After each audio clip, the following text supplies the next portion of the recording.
Bismillahirrahmanirrahim. Assalamualaikum warahmatullahi wabarakatuh.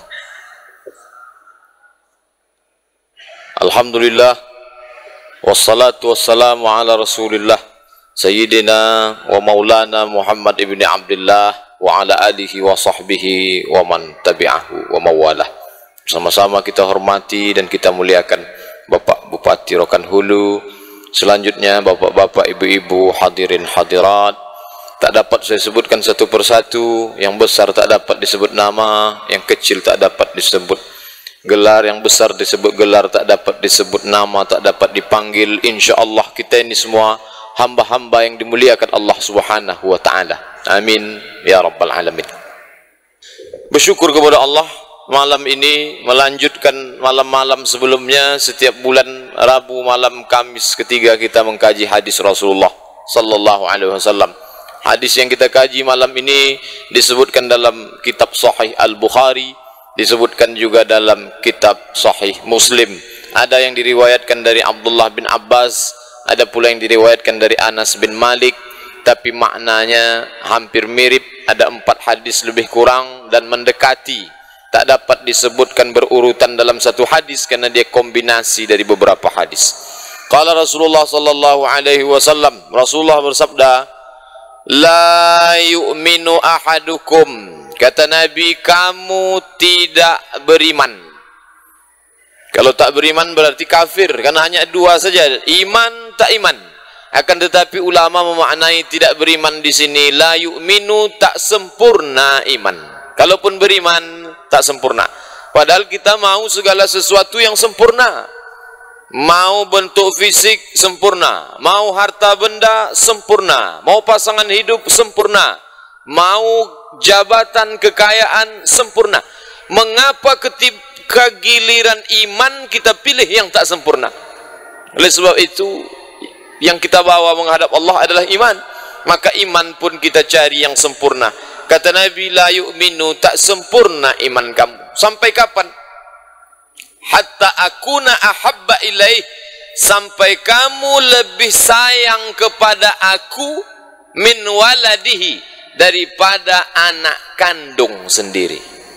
Bapak dan ibu yang dimuliakan Allah Subhanahu wa ta'ala, apa maknanya? Kalau lebih sayang kepada anak daripada kepada Nabi, maka tak diakui iman sebagai umat Muhammad sallallahu alaihi wasallam. Apa ada orang yang lebih sayang kepada Nabi daripada anaknya?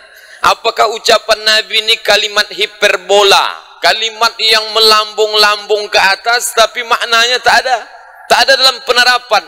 Tentulah Nabi itu bukan pembohong, pendusta, karena Nabi itu berkata sesuai dengan fakta.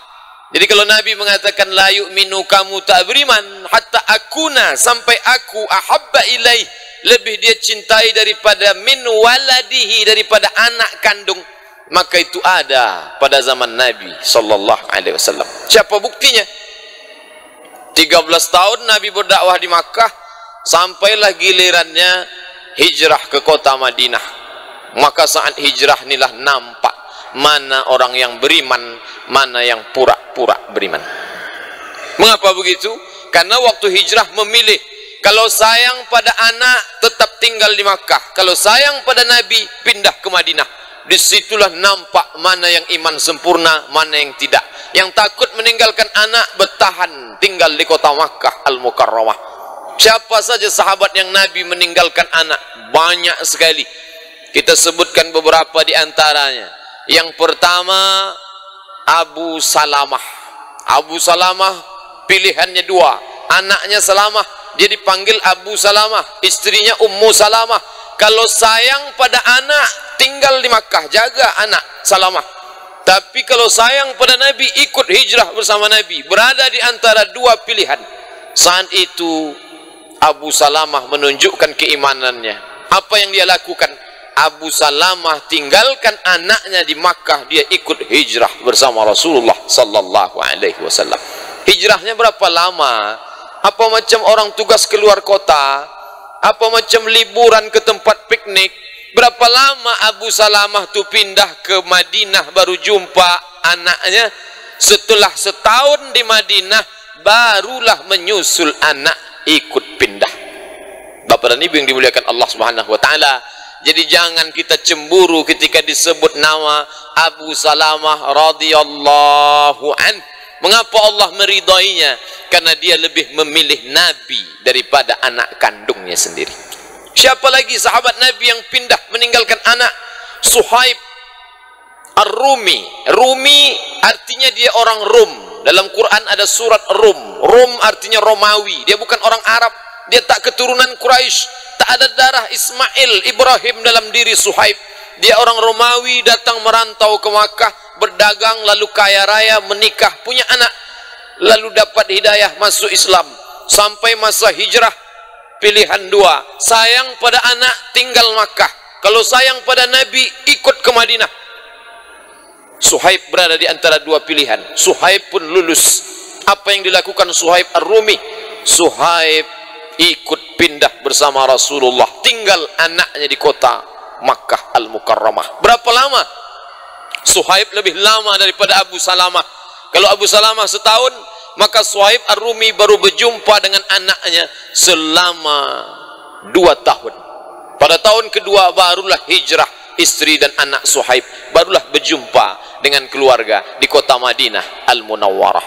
Bapak dan Ibu yang dimuliakan Allah, siapakah lagi yang meninggalkan anak lebih cinta kepada Nabi daripada buah hati belayan jiwa yang dibesarkan, dikasih makan, dihidupi?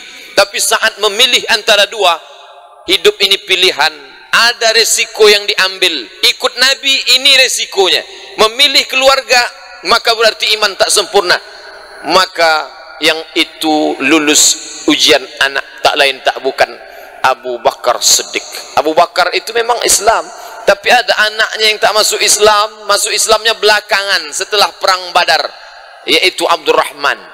Tinggal setelah hijrah ke kota Madinah Al-Munawwarah, barulah ikut.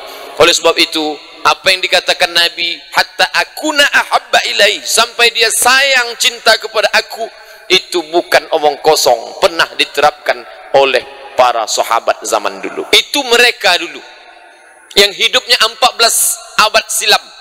Bagaimana dengan kita sekarang? Kalau ditanya pilih cinta anak apa cinta Nabi, semua orang dapat menjawab saya cinta Nabi. Semua orang dapat mengatakan saya lebih sayang kepada Nabi. Apalah susahnya menggerakkan anak lidah?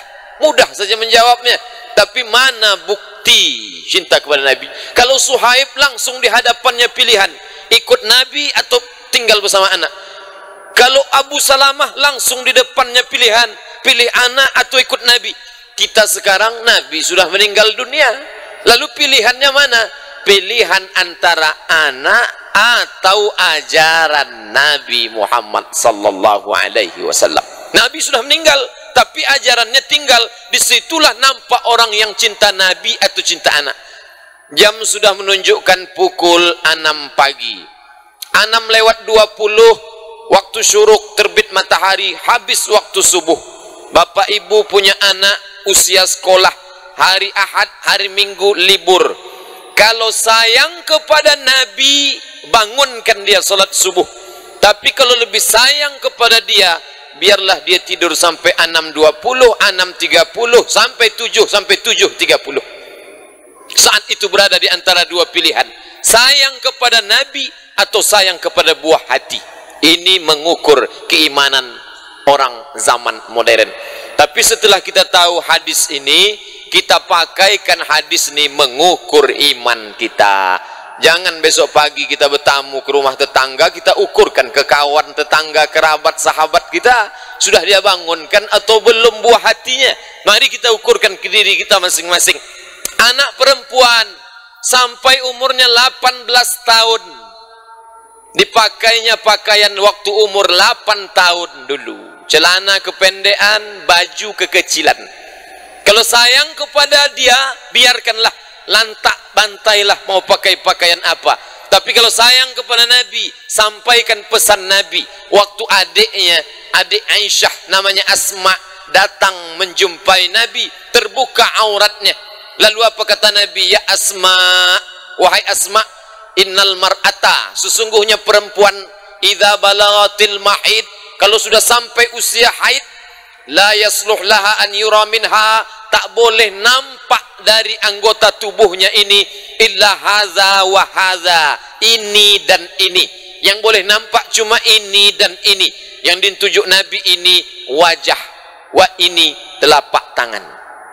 Lain daripada itu tutup aurat. Sayang kepada Nabi, sempurna iman, sampaikan.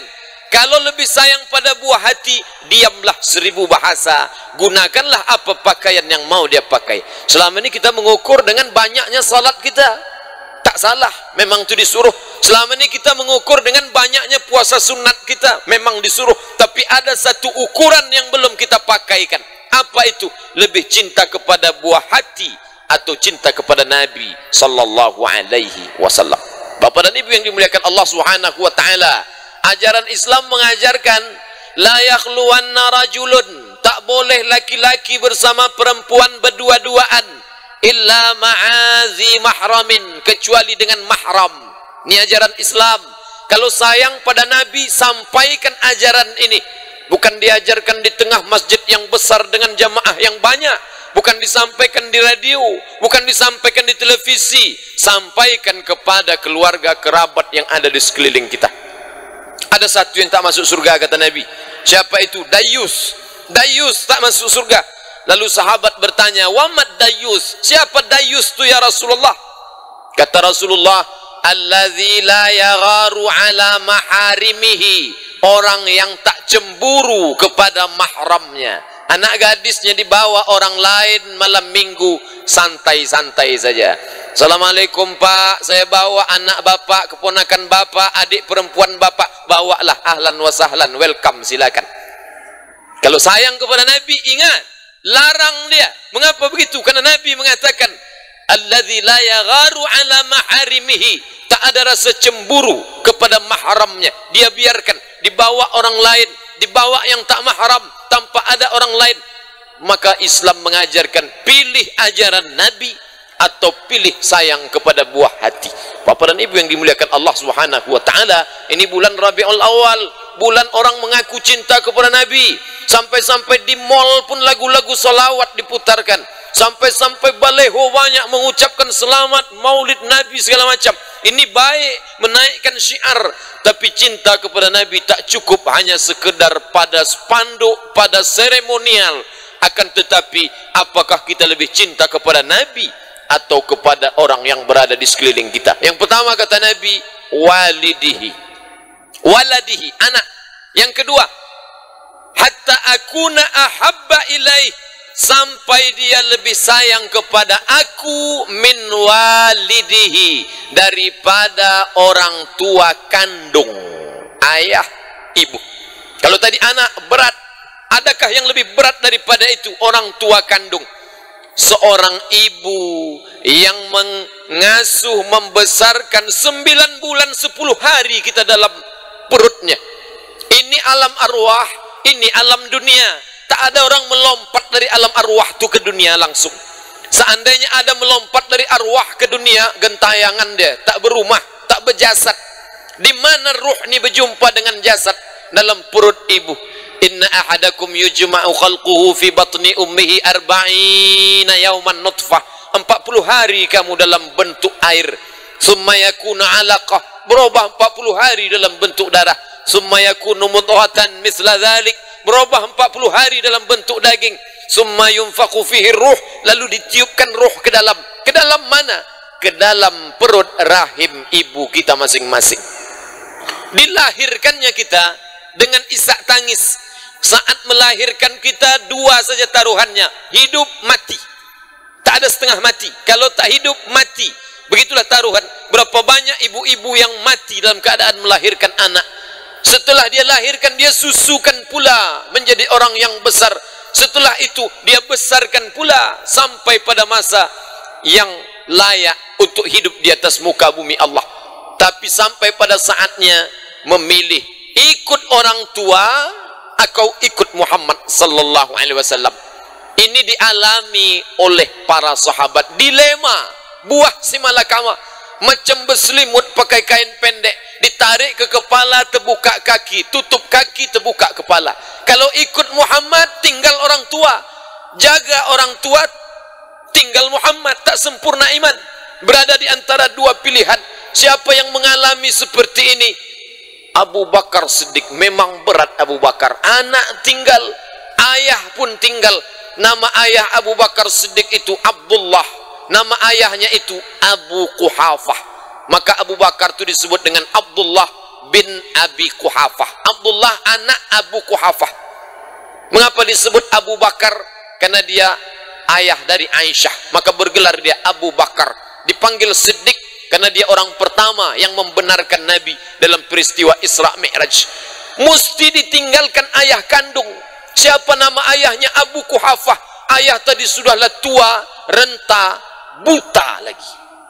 Abu Quhafah itu dalam keadaan buta, ditinggalkan oleh Abu Bakar Siddiq. Tak tanggung-tanggung. Ada pula sahabat yang lain masuk ke dalam Islam, lalu kemudian ibunya mogok makan. Ternyata kerja mogok makan ini bukan kerja mahasiswa zaman sekarang. Zaman Nabi dulu, mak-mak ibu-ibu sudah tahu mogok makan. Kalau engkau tak meninggalkan agama Muhammad, aku tak akan makan, kata ibunya. Hari pertama lemah, hari kedua makin lemah, hari ketiga sangat lemah. Maka datanglah si sahabat. Ya ummi, wahai ibuku, engkau yang melahirkan, membesarkan, menyusukan, sampailah aku menjadi sekarang. Tapi sekarang aku berada antara dua pilihan, wahai ibu. Kalau aku ikut engkau, tak sempurna imanku. Kalau aku ikut Muhammad, maka aku dapatkan kesempurnaan dunia dan akhirat. Wallahi, demi Allah, lau kharajat minki nafsan nafsan, andai nyawamu ada 100, keluar nyawamu itu satu persatu dari dalam badanmu, aku tak akan meninggalkan Muhammad. Mendengar itu takut ibunya, makan dia langsung pada hari ketiga. Jadi sebenarnya mop-mopan juga kita dengan orang tua ini, kuat-kuatan. Tapi dalam keadaan yang kita benar. Jangan pula sudah salah mau mengancam, 2 kali kita salah. Bapak dan Ibu hadirin hadirat yang dimuliakan Allah Subhanahu wa taala, begitulah sahabat dulu berada di antara dua pilihan. Sekarang kita tarik ke kita, itu 14 abad dulu. Kita sekarang alhamdulillah kita berada di negeri mayoritas muslim. Rokan hulu 1000 suluk. Insya Allah tak ada yang mengalami lahir dari seorang kafir musyrik tak beriman. Tapi di tempat kaum minoritas, di Papua, di Sulawesi Utara, banyak orang yang dapat hidayah harus melawan ayah kandung, ibu kandung. Bisa bayangkan pergolakan batin yang sangat dalam. Mau dilawan orang tua, mau diikut, takut tak beriman. Kita bersyukur kepada Allah. Kalau tak kita balikkan ke sana, maka kurang syukur kita kepada Allah. Maka balik dari sini kita cium tangannya, bersyukur kita, alhamdulillah Allah takdirkan aku keluar dari rahimmu wahai ibu, engkau seorang yang beriman. Kalau sudah meninggal kita bacakan Al-Fatihah. Kalau sudah ada dia di dalam bawah tanah, tak lagi berjalan di atas tanah, kita bacakan Allahumma ighfir laha warhamha wa'afiha wa'fu anha. Tak terhalang kita beriman karena dia. Tapi dalam Islam zaman awal dulu, mereka berada di antara dua pilihan, ikut ini atau ikut ini. Dan dalam Al-Quran dijelaskan secara jelas, apa kata Allah Ta'ala?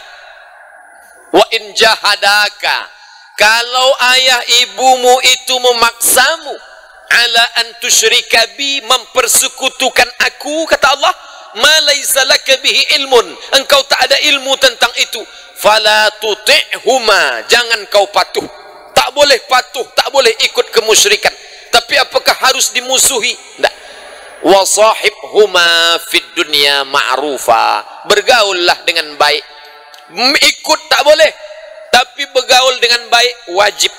Begitu santunnya Islam. Jangan anggap Islam ni asal beda agama, musuhi, tak kasih makan, putuskan silaturahim. Nah, beda agama dengan orang tua kandung, cukup tinggalkan perbuatan syiriknya, akan tetapi tetap bergaul dengan baik.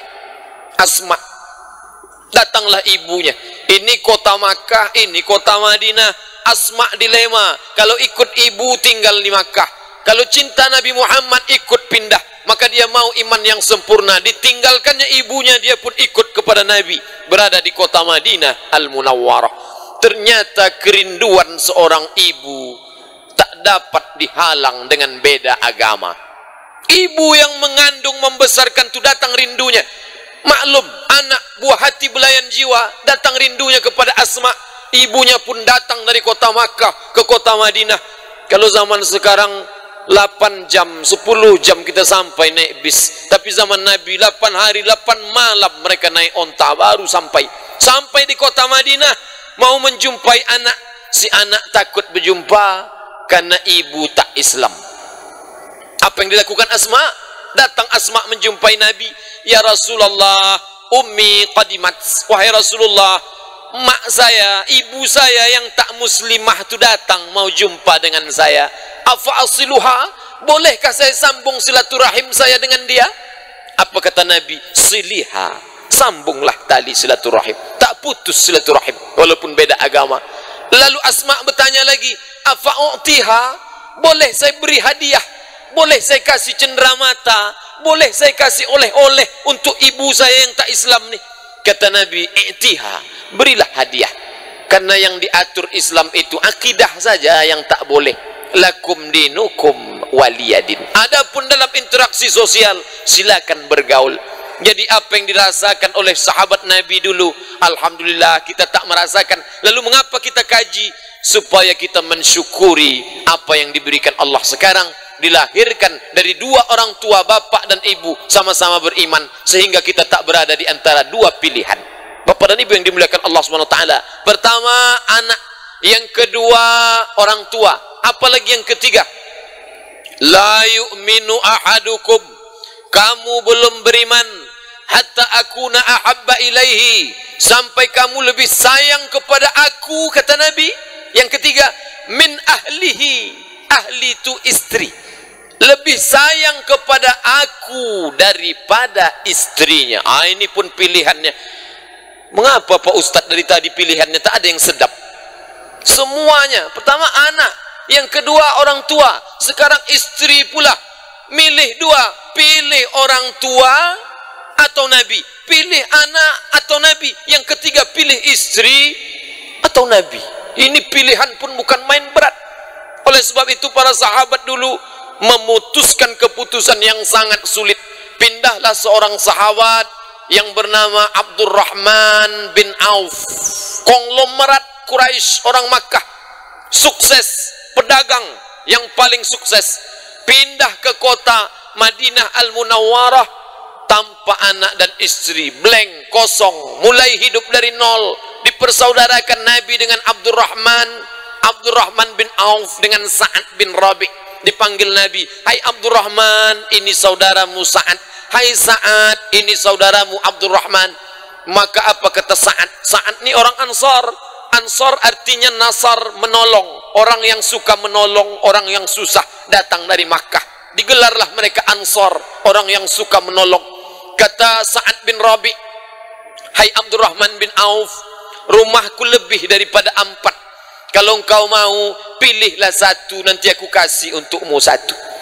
Kemudian kata Abdurrahman, kata Sa'ad bin Auf, hai Abdurrahman bin Auf, kata Sa'ad bin Rabi', aku punya pasangan hidup lebih dari satu. Karena saat itu mereka masih menganut poligami tak terbatas, unlimited poligami. Kalau engkau mau, pilih satu, nanti aku ceraikan. Tapi orang yang sudah sampai pada tingkat iman yang sempurna, satu menawarkan, yang satu menolak. Apa kata Abdurrahman bin Auf? Barakallahu laka fi malika, Allah memberikan berkah pada hartamu. Wa barakallahu laka fi ahlika, Allah memberikan berkah pada hartamu, pada keluargamu, pada istri-istrimu. Dia tak mau terima. Apa yang dia minta?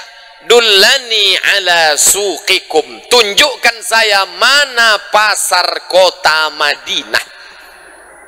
Nah, itu beda sahabat zaman dulu sama sahabat sekarang. Kalau sahabat zaman sekarang kita tawarkan, rumah saya ada satu lebih, ambillah. Istri saya lebih dari satu, ambillah. Dia pun minta, tunjukkan saya mana rumahnya, mana istrinya. Kalau Sa'ad bin Rabi' tak begitu pada Abdurrahman bin Auf. Apa kata Abdurrahman bin Auf? Dalullani ala suqikum, tunjukkan saya mana pasar kota Madinah. Dia mau berdagang, masuk dia ke pasar, berdagang dia, tercampaklah Yahudi Bani Nadir, Yahudi Bani Quraizah, Yahudi Bani Qainuqa, yang mereka mempraktekkan pedagang ala riba Yahudi. Maka berhasillah Abdurrahman bin Auf. Tak lama dia berdagang tadi, datang menghadap Nabi, tiba-tiba ditengok Nabi tangannya merah-merah.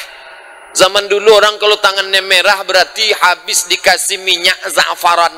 Za'faran itu parfum. Tapi kalau mengena tangan berbekas, tak hilang kena air, macam kunyit tapi lebih kuat daripada kunyit. Biasanya orang menikah pakai minyak za'faran. Kata Nabi, hai Abdurrahman bin Auf, itu nampaknya tanganmu itu merah, sufrah, ada kuning-kuning bekas za'faran. Kamu menikah ya? Ya Rasulullah. Tapi bukan karena pemberian Sa'ad bin Rabi', dia cari sendiri, hasil usahanya sendiri. Kata Nabi, aulim walau bisyatin, buatlah kenduri walaupun seekor kambing. Itu dalil tak boleh diam-diam. Buatlah kenduri walaupun seekor kambing. Tempat kita kalau seekor kambing tak pakai walaupun. Biasanya yang walaupun itu ayam. Kendurilah walaupun seekor ayam. Mengapa dia sebut kambing walaupun? Karena dulu mereka kalau seekor kambing itu 10 orang saja makannya. Kalau ayam itu dibagi 4 saja. Tapi tempat kita tidak. Kalau kambing sekampung, kalau ayam banyak, sehingga dipotong halus-halus, tak nampak lagi bentuk ayam. Entah ayam, entah katak, tak dapat dibedakan. Maka bapak ibu kalau pergi ke Masjidil Haram, Masjid Nabawi bulan Ramadan, nampak ayam. Karena memang begitulah cara membagi. 1, 2. Kalau tempat kita tidak, dimutilasinya halus-halus. Kalau bisa disayat pakai macam keripik. Nah, ini contoh sahabat Nabi meninggalkan pasangan hidup demi cinta kepada Nabi. Tapi jangan pula sesudah mengkaji hadis malam ni bapak praktekkan ke rumah, tinggalkan ibu. Bu, terpaksa aku tinggalkan kau karena cintaku kepada Nabi. Jangan. Tak betul. Zaman sekarang ini yang sudah ada tu jaga. Kalau tak mau dia mengaji, ajak mengaji. Tak bisa dia baca Quran, ajarkan. Jangan pula dicari-cari dalil. Pak Ustaz, nampaknya saya lepaskan sajalah, tak lurus huruf ra dengan huruf qafnya. Mengapa baru sadar sekarang? Mengapa tak dulu? Udah peot baru tahu. Bapak dan Ibu hadirin hadirat yang dimuliakan Allah Subhanahu wa taala, pilihan yang ketiga adalah pasangan hidup, dan orang mesti tinggalkan itu. Siapa yang mengalami seperti itu? Abdurrahman bin Auf. Tapi Abdurrahman bin Auf enak, dia tinggalkan yang lama, dapatnya yang baru. Ada yang menunggu sangat lama. Siapa itu? Suhaib. Suhaib dia tinggalkan istrinya selama 355 hari kali 2 tahun dia tinggalkan istrinya. Barulah datang istri mana anak-anak menyusul ke kota Madinah Al-Munawwarah. Datang Suhaib menghadap mertuanya. Hai bapak mertua, saya mau pindah ikut Muhammad ke Madinah. Kata Nabi, Suhaib, dulu kau merantau ke Makkah ni sebatang kara sendirian. Sekarang setelah kau kaya, kau mampu, mau kau bawa anak dan cucuku. Kalau mau pergi, pergilah ikut Muhammad, tinggalkan anak dan istri. Suhaib tinggalkan anak dan istrinya, dia pun ikut hijrah bersama Rasulullah sallallahu alaihi wasallam karena ditahan. Tapi setelah 2 tahun lamanya ternyata mertuanya tak kuat juga menahan, akhirnya pindahlah ikut. Tapi perjuangan selama 2 tahun itu bukanlah masa yang singkat. Bapak dan Ibu hadirin hadirat yang dimuliakan Allah, maka kalau mereka itu dipuji Allah dalam Al-Quran, ulaika, mereka itu radhiyallahu anhum, diridai Allah. Mengapa mereka diridai Allah? Karena memang perjuangan mereka tak tanggung-tanggung. Maka kalau disebut namanya Abu Bakar Siddiq radhiyallahu an, Umar ibn al-Khattab radhiyallahu an, Utsman ibn Affan radhiyallahu an, karena memang imannya teruji. Saya berceramah di banyak tempat, belum pernah lagi disebut. Malam ini akan memberikan ceramah Al-Mukarram Ustadz Abdul Somad LCMA, disambut jamaah radhiyallahu an, belum lagi. Belum sampai ke tingkat radhiyallahu an. Kita baru mengatakan tiap pagi raditu billahi rabba, aku ridha Allah Tuhanku. Aku ridha engkau jadi Tuhanku ya Allah. Apakah Allah sudah ridha kita menjadi hambanya? Belum. belum dapat SK lagi. Status kita ini masih STJ, status tak jelas. Dan dalam ketidakjelasan itu kita senantiasa berharap mudah-mudahan Allah meridai kita. Amin ya rabbal alamin. Bapak dan Ibu hadirin hadirat yang dimuliakan Allah, pilihan pertama pilih Nabi apa anak, pilihan kedua pilih Nabi apa orang tua, pilihan ketiga pilih Nabi atau istri. Mudah-mudahan pilihan yang keempat ini agak lembut sikit. Apa pilihan yang keempat? La yu'minu ahadukum, kamu tak beriman, kata Nabi, hatta akuna ahabba ilaih, sampai kamu lebih sayang kepada aku min malihi, daripada hartanya. Bapak dan Ibu yang dimuliakan Allah Subhanahu wa taala, pilihan dua. Ini Nabi, ini harta. Kalau sayang pada harta, jaga harta itu sampai mati di kota Makkah. Tapi kalau sayang kepada Nabi, tinggalkan harta yang banyak, ikut hijrah bersama Nabi sallallahu alaihi wasallam. Sahabat dulu merasakan itu. Kita sekarang tak ada. Tak ada bapak yang ibu ikut solat berjamaah lalu kemudian hilang kebunnya, tak ada. Ikut melaksanakan baca Quran, khatam Quran, menghafal Quran, lalu kemudian hilang keluarganya, tak ada. Malah kita melaksanakan ibadah mendapatkan imbalan berlipat ganda. Oleh sebab itu dahulu mereka memilih antara dua, ikut ini atau ikut ini. Pilihan yang keempat, disuruh pilih ikut Nabi atau sayang pada harta benda. Siapa orang yang meninggalkan harta? Abdurrahman bin Auf tinggal harta yang banyak, bawa badan sebatang kara dalam keadaan 0, 0, 0, kosong. Bapak dan Ibu yang dimuliakan Allah, Abdurrahman bin Auf memulai hidup baru di kota Madinah Al-Munawwarah. Mengapa tak bawa harta? Bawa harta tentu naik onta. Kalau naik onta dikejar musuh, mati. Maka diselamatkan diri dulu, baru harta benda.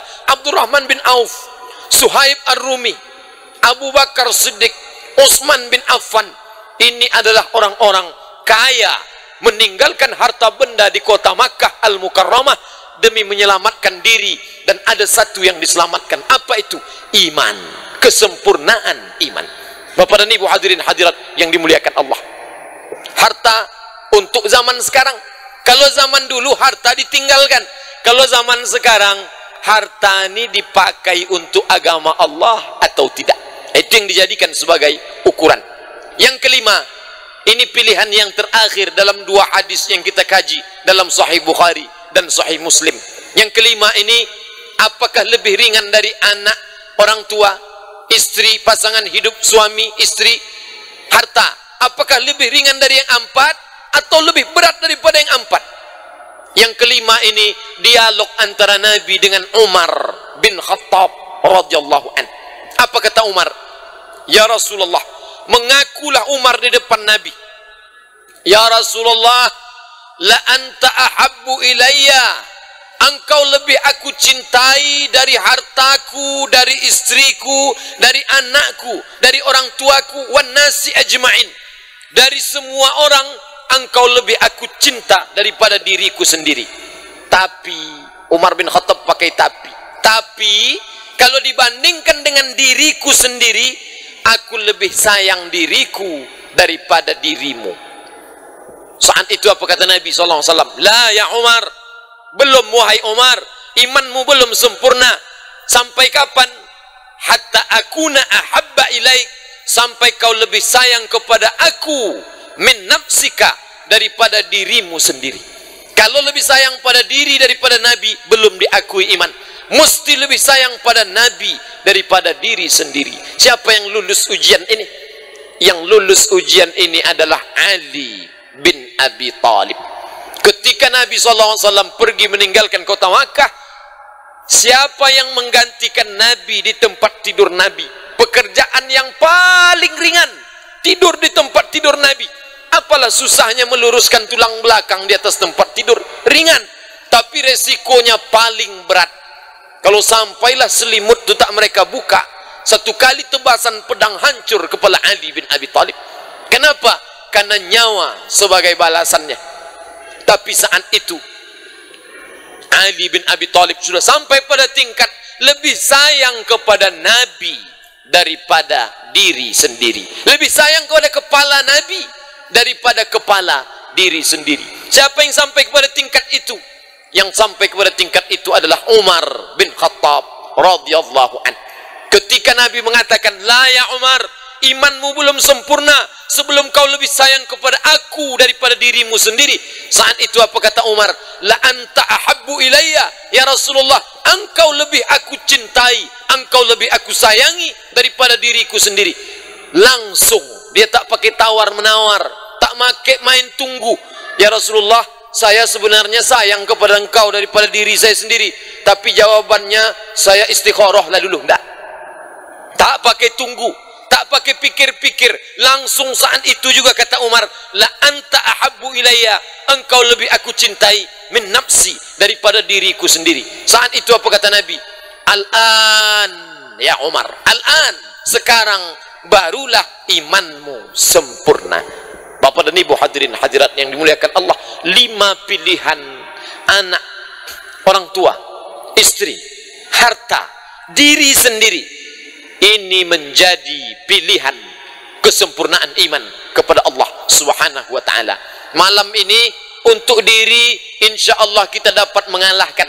Diri ini maunya menonton TV, tapi kaki melangkah ke Masjid Islamic Center Pasir Pengarayan Rokan Hulu. Diri ini maunya duduk santai, tapi datang melaksanakan salat berjamaah menyambut panggilan Allah. Diri ini maunya ke kiri saja, mau beloknya, tapi kita lawan belok ke kanan. Ini salah satu bukti kekuatan iman kepada Allah Ta'ala. Malam ni lulus, apakah malam besok dijamin juga lulus? Tak dapat kepastian.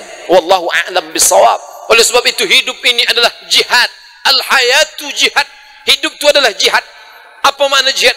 Berkeras, mengerahkan segenap kemampuan untuk melawan musuh. Nampak dia kalau mati kita tebas dengan pedang, tapi melawan diri sendiri butuh perjuangan yang panjang. 5 yang mesti kita lawan untuk mencapai kesempurnaan iman kepada Allah Subhanahu wa taala. Bapak dan Ibu yang dimuliakan Allah, cinta. Sahabat sudah membuktikan. Suhaib Ar-Rumi, Abu Salamah, Umar bin Khattab, Utsman bin Affan, Asma binti Abi Bakar menunjukkan cintanya mengalahkan yang 5. Dia pilih Nabi Muhammad. Mengapa mereka bisa cinta kepada Nabi? Kok bisa? Jawabannya, karena mereka berjumpa dengan Nabi, menengok Nabi, menyaksikan Nabi, memegang tangan Nabi, mencium bau badan Nabi, hidup bersama dengan Nabi. Bahkan Abu Hurairah 24 jam dengan Nabi, karena dia tinggal di emperan Masjid Nabawi. Sampai-sampai kemana Nabi pergi dia pun ikut. Itu Abu Hurairah. Kita ditakdirkan Allah lahir 14 abad, 1400 tahun lebih jarak kita dengan Nabi sallallahu alaihi wasallam. Oleh sebab itu bagaimana mengenal Nabi? Maka kita manfaatkan ini malam tanggal 5 Rabiul Awal. Kita khususkan diri. Bulan Rabiul Awal ini saya mesti khatam 1 buku sejarah Nabi. Kalau tak kita buat diri kita begitu, kita tak akan kenal dengan Muhammad sallallahu alaihi wasallam. Jangan heran generasi abad 21, generasi milenium ketiga ini lebih kenal artis daripada Nabi Muhammad. Apa sebab? Karena artis itu ditontonkan, pagi ditengokkan, siang dinampakkan, malam dipertontonkan, tengah malam lagi nampak. Tahu betul pergerakannya tiap hari. Kapan dia nikah, kapan dia cerai, kapan nikah lagi, kapan cerai lagi, kapan, ada terus beritanya diupdate. Bahkan orang yang tak mengikuti perkembangan dianggap ketinggalan zaman. Na'udzubillah. Itulah zaman kita sekarang. Haruskah kita mengutuk nasib? Tak. Kita hidup di zaman ini, tapi kita lawan dia. Mari kita khatamkan sejarah Nabi sallallahu alaihi wasallam. Saya pulang dari Maroko, singgah di Jakarta, mampir ke tempat teman. 2008, waktu itu novel baru ditulis oleh Al-Sirazi, orang Mesir, orang Indonesia kuliah di Mesir yang menulis novel. Saya tanya, kamu berapa minggu menghatamkan novel ini? Kata dia, 1 malam putus novel. Saya hitung tengok 200 halaman. Judulnya Ketika Cinta Bertasbih. padahal orangnya tak ada di alam nyata. Novel fiksi, entah dari mana ceritanya, walaupun ada nilai positif di dalam, bisa tuntas dalam satu malam, cerita yang mengawang-awang. Sementara tentang Muhammad sallallahu alaihi wasallam yang namanya sehari semalam disebut berapa kali?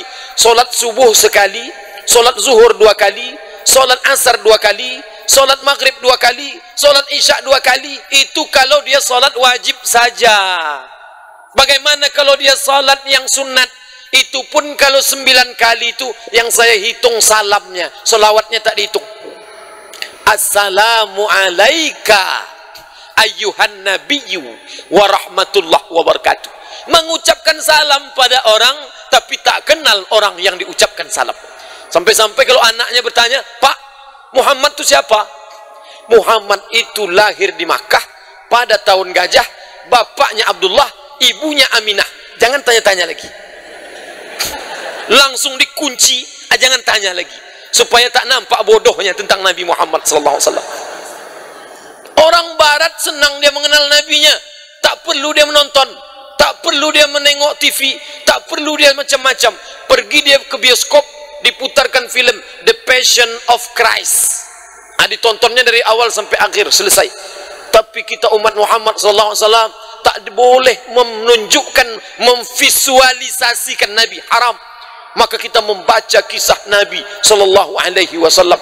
Ada satu buku ini menang lomba menulis sejarah Nabi pada tahun 80-an di kota Makkah Al-Mukarramah, disponsori oleh Ikatan Islam Dunia, Rabitatul Alam Al-Islami. Seluruh dunia ikut berlomba. Yang menang juara 1 namanya Safiyur Rahman Al-Mubarak Furi. Dari mana dia asalnya? Dari India. Tapi anak-anak umat Islam sekarang kalau disebut India tak terbayang dia Syekh Safiyur Rahman, yang terbayang dia film India saja. Padahal ada ulama besar dari sana. Syekh Safiyur Rahman Al-Mubarak Furi, judul bukunya Ar-Rahiq Al-Makhtum, dicetak. Oh Pak Ustadz, ini bahasa Arab, bahasa India? Enggak, bahasa Indonesia. Sudah diterjemahkan ke dalam bahasa Indonesia, diterbitkan oleh Pustaka Al-Kautsar Jakarta. Jadi kita tinggal beli saja. Saya tengok harga terakhir dengan sampul yang tipis, yang bukan hardcover, 44.000 untuk mengenal Nabi sallallahu alaihi wasallam. Sementara untuk beli cendol, budget cendol seminggu lebih 40.000. Mana bukti cinta kepada Nabi? Waktu berdoa bukan main lagi menetes air mata. Wa idkhilnal jannata ma'al abrar. Ya Allah, satukan aku bersama Nabi dan sahabat Nabi. Kalau ditanya kenal tak Nabi Muhammad? Tak tahu saya siapa Muhammad itu. Padahal orang barat menulis sejarah tentang Nabi Muhammad. Ada seorang perempuan, kalau bapak ibu menengok sampul buku tulisan dia, tak berjilbab, pirang, matanya biru, non muslim, namanya Karen Armstrong. Dia menulis biografi of prophet, biografi Nabi Muhammad sallallahu alaihi wasallam. Mengapa orang barat itu tertarik menarik pribadi Muhammad itu? Orang barat mengkaji Nabi Muhammad bukan mau masuk surga. Kalau orang Islam menulis buku tentang Nabi Muhammad, boleh jadi dia mau dapat syafaat dengan itu. Orang barat mengkaji Nabi Muhammad murni hanya sebagai Nabi Muhammad tokoh humanism, tokoh kemanusiaan. Ramai-ramai mereka menulis. Ada namanya Lamartine. Lamartine memberikan komentar tentang Nabi Muhammad. Apa kata Lamartine? Muhammad itu di atas manusia, di bawah Tuhan. Letakkan ke Tuhan, dia bukan Tuhan. Diletakkan ke manusia, perbuatannya di atas manusia rata-rata. Dia antara manusia dengan Tuhan. Begitu kata orang barat tentang Nabi kita, yang namanya tiap hari kita sebut Allahumma salli ala Sayyidina Muhammad wa ala ali Sayyidina Muhammad. Dan ketika orang mengejek Nabi kita, bukan main marahnya, tapi kita tak mengenal dia. Bapak dan Ibu hadirin hadirat yang dimuliakan Allah, belum terlambat, baru malam kelima Rabiul Awal, masih ada kesempatan. Kalau 400 halaman, 200 halaman bagi 20, maka sedikit sekali bacaan kita. Tapi biasanya membaca yang berpahala ini mengantuk, banyak setannya. Jadi kalau beli buku ni besok, mengantuk saat baca sejarah Nabi yang ditulis oleh Syekh Safiyur Rahman Al-Mubarak Furi, maklum, lawan kantuk tadi. Tapi kalau membaca yang lain tak mengantuk, menonton TV tak mengantuk. Memang begitulah kalau mau berbuat baik ini. Bapak dan Ibu hadirin hadirat yang dimuliakan Allah. Ada lagi orang barat namanya Victor Marmadok. Dia menulis buku juga dalam bahasa Inggris tentang Nabi Muhammad. Lalu dia ambil kesimpulan siapa Muhammad itu. The collection of the best. Segala yang the best, yang bagus-bagus itu ada dalam diri Muhammad. Begitulah kesimpulan dia. Tapi Victor Marmadok ini masuk Islam. Akhirnya dia masuk Islam dan dia terjemahkan Quran. Terjemah Quran yang paling bagus dalam bahasa Inggris adalah terjemahan Victor. Ini orang yang bagus, dapat hidayah. Tapi ada pula yang sekedar simpati saja. Muhammad tu bagus, Muhammad tu baik. Orang barat Amerika namanya Michael H. Hart. Dia tulis 100 tokoh di dunia. Abraham masuk, Yesus masuk, Siddhartha Gautama masuk, Zarathustra masuk. Tapi di antara 100 itu dia tempatkan Muhammad sallallahu alaihi wasallam nomor 1. Kalau yang menulis buku ni umat Islam, kalau ditanya, "Mengapa kamu buat Muhammad nomor 1?" Boleh jadi saya ingin masuk surga dengan buku ni. Tapi dia orang yang tak beragama, tak percaya kepada hari akhirat. Mengapa dia buat Nabi itu nomor 1? Karena dia kenal betul dengan sejarah. Siapa itu Muhammad sallallahu alaihi wasallam. Oleh sebab itu, jangan sampai orang lain lebih kenal Nabi kita daripada kita sendiri. Apalagi kalau sekolah dibuatkan cerdas cermat. Kalau ada cerdas cermat Al-Quran bagus, tapi cerdas cermat mengenal Nabi Muhammad sallallahu alaihi wasallam. Lomba mengarang, guru-guru bahasa Indonesia ajak mengarang makalah 20-30 halaman, lomba menulis tentang Nabi Muhammad sallallahu alaihi wasallam. Supaya apa? Inilah cara-cara membangkitkan motivasi untuk menaikkan derajat umat Muhammad supaya lebih cinta kepada Nabi Muhammad sallallahu alaihi wa alihi wasallam. Bapak dan Ibu hadirin hadirat yang dimuliakan Allah, 5 standar ukuran kesempurnaan keimanan tadi mari kita ukurkan pada diri kita.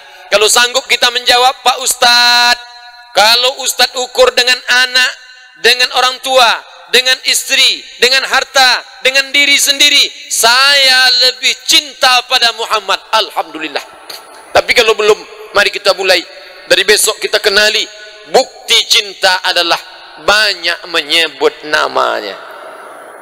Pepatah Arab mengatakan begitu. Man ahabba syai'an aktsara min dzikrihi. Kalau orang cinta pada sesuatu maka selalu diingat, sering disebut. Itu sudah hukum logika akal. Apa yang Bapak Ibu ingat selalu diingat, selalu disebut. Itu bukti cinta.